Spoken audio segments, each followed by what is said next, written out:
عندي نصيحة لله تعالى. بالنسبة للناس اللي تعاني من حموضة المعدة، وهي تدخل حتى في حموضة الدم. أول شيء لازم تداوم على العسل المنوكة النيوزيلندي. يعني في عسل أخذته أنا ما أنساه بحياتي، كان على طول تجيني حموضة، أذوبه في الماء بسرعة أشربه وكأنه سحر، بيختفي كل الحموضة وكأنه سحر. ثاني شيء، يعني هو رقم واحد، أول شيء هو عسل المنوكة النيوزيلندي. ثاني شيء لازم تشربون مياه قلوية 9.5 PHP اللي هي معادل الحموضة. وهذا مهم، القوارير اللي تكون غطاها أسود، اللي هي تكون كتير براندات، ما بحب أسمي، بس احنا بكندا وأمريكا موجودين عندنا كتير براندات للمياه القلوية اللي تكون غطاها أسود. أوكي. بتساعد كتير على الحموضة، واشربها بكثافة، وحاول تكون مياه بيور، يعني مش كتير فيها فيتامينات عشان ما تكون ثقيلة على الكلى.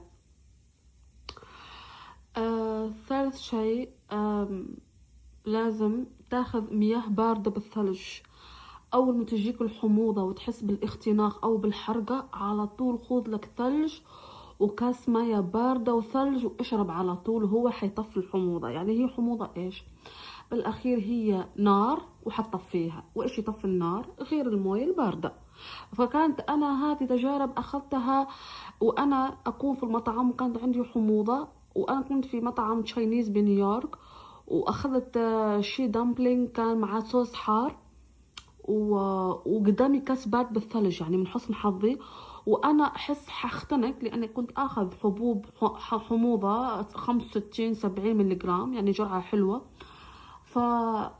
وحسيت كأن خيط حبل التوى على حلقي، هذا اللي احس بالاختناق. واول ما شربت مويه بارده على طول انزاح، وكنت اكذب، يعني بينقذ المواقف. اوكي. هذا ثلاث الاشياء: العسل النيوزيلندي، ولازم تشربون المياه القلوية، ولازم تشربون المياه الباردة في صورة ماء. ورابع حاجة مهمة، لازم يكون عندك علكة شينغوم كبيرة ومسكرة، لأن السكر بيعدل حموضة الدم. لما السكر العلكة بيخلي الأمعاء بتشتغل، لما تمضغ بينزل السكر في عدل حموضة الدم. فلازم الناس اللي